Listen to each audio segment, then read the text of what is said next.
Fichte demanded this be done, and I'll get to the specific demands in a few minutes because they're worth hearing.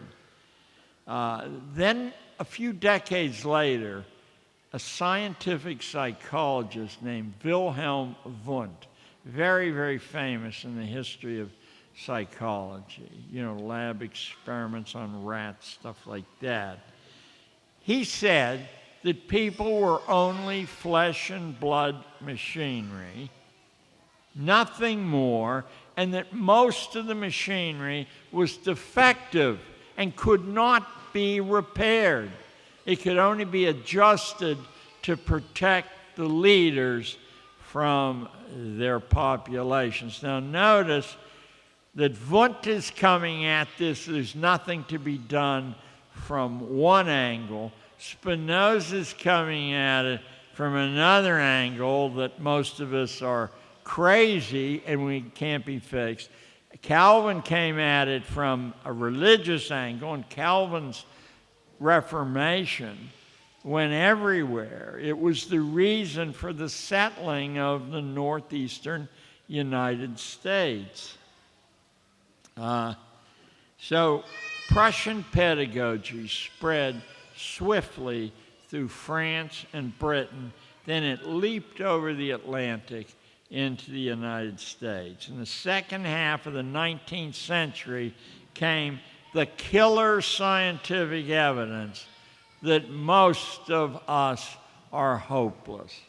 It came in the form, I know this is going to surprise some of you, but I guarantee you that the book the information is contained in will be in every library in Brisbane. How about that? First, let me tease you just a little bit, and I almost never do this.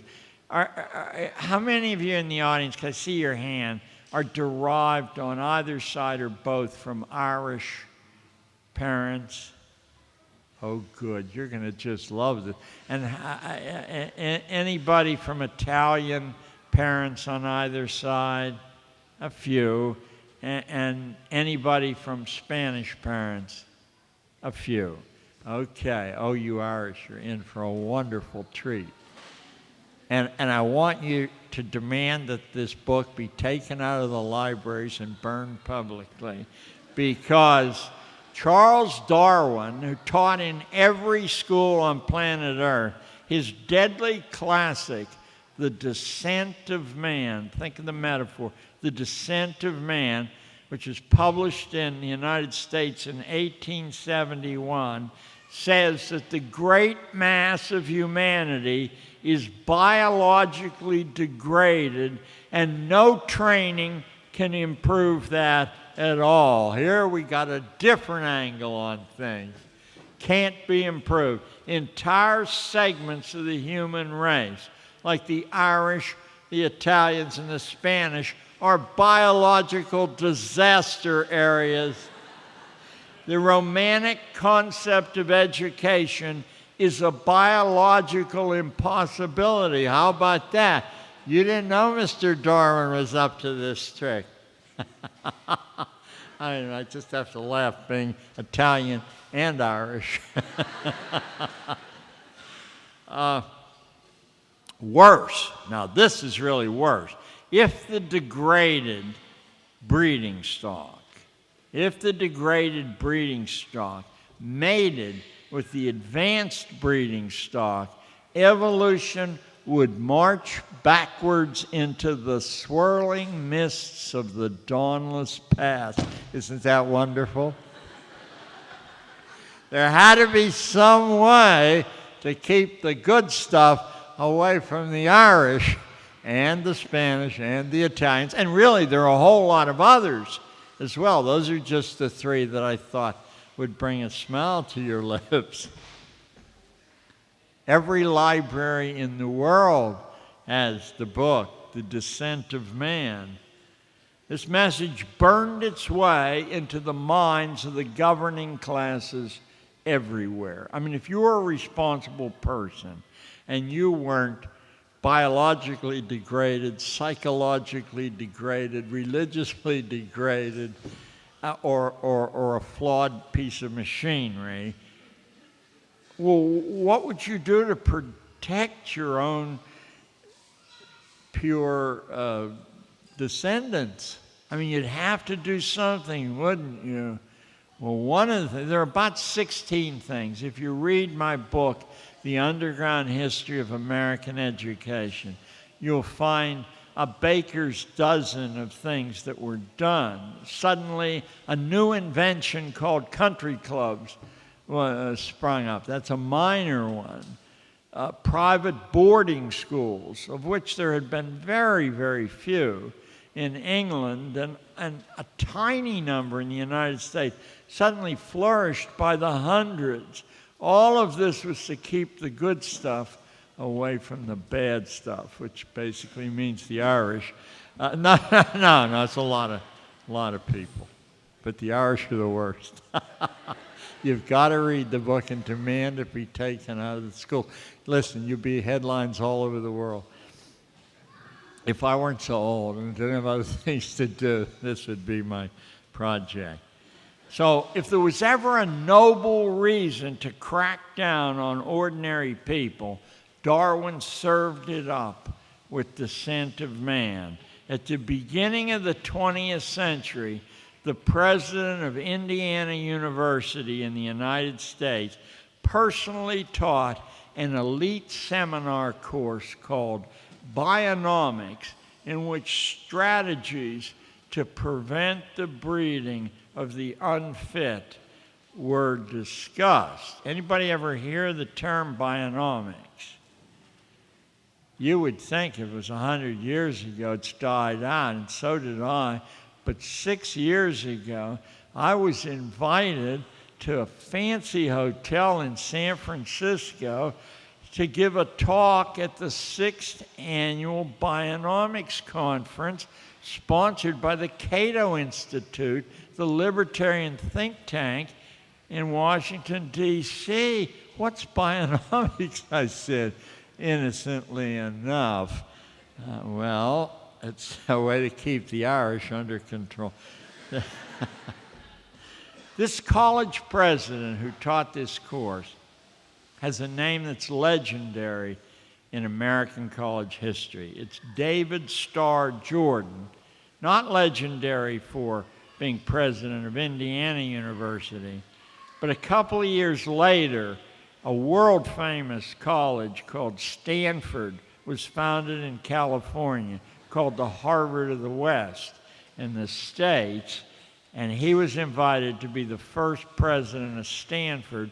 He remained there for 30 years, and he pulled out of his bionomics class his star pupil with the silly name Elwood P. Cubberley to be the first dean of teacher education at Stanford. And from that position, Cubberley became easily the most important American schoolman of the 20th century. He organized executive jobs all over the country. You couldn't get a job unless one of Cubberley's scouts had tabbed you from your college performance as willing to play the game. The principal purpose of schooling was to keep the evolutionarily degraded under tight wrap. Had lots of other purposes too, none of which were educational. Anyway, so by 1909, Cubberley was, for all practical purposes, the official historian of American schooling, and he remained in that position for 50 years. He was a close friend of James Bryant Conant, the president of Harvard, for 30 years. So you can see how this small inner circle really spread out and, if I could use a somewhat loaded word, infected everyone with the idea of priorities in schooling. It didn't infect principals and superintendents because they're flunkies. The truth is, they're hired to make sure the classrooms remain teacher-proof. So these hidden gushers, remember I started this long-winded presentation. I'm going to give you a break in just a minute. So have faith. These hidden gushers of negative judgment tipped the balance away from open source learning, which was the American genius. And although I know very little about Australia, other than Nicole Kidman, and I'd like to know a lot more about her, but I'm too old. Anyway, that's the genius of Australia's open source learning, too. It shifted away from this, which had been very successful, toward the day prison model with the state-prescribed curriculum. Negative assumptions about common human potential explain radical procedures like confinement for the duration of youth, removal of all significant free will choices, the denial of primary experience, the public division of the confined into winners and losers, sorted into publicly identified groups of heroes and heroines, dullards or pariahs, and a comprehensive dumbing us down policy spread from elementary school through college. I just have to prove that it spread through college, and then you guys get a 12-minute break. How are we doing on time? Because this will be halfway through. I don't want to ruin. Eleanor, where are you? Hi. Okay. I said spread through college. Let me prove that to you.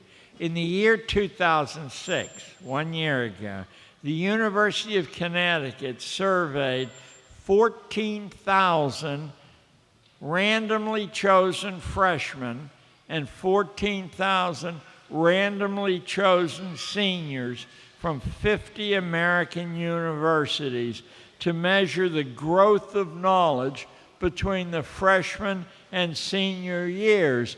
Interesting, right? And the results are even more interesting.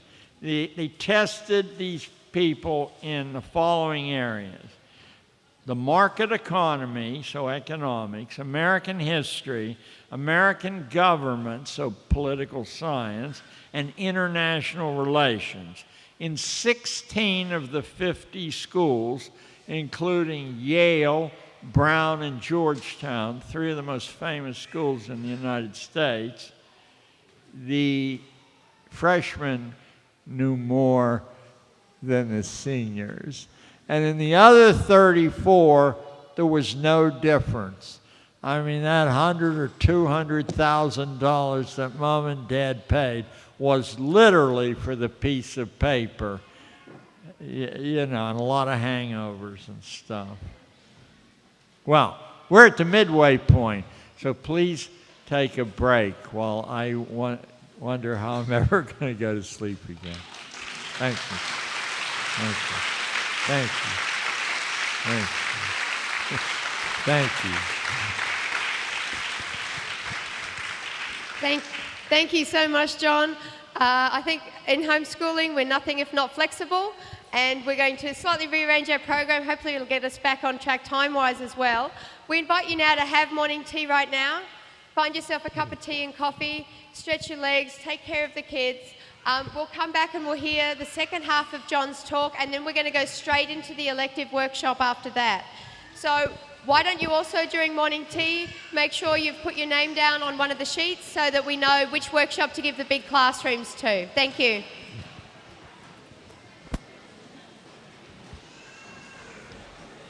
Well done, John. It's it.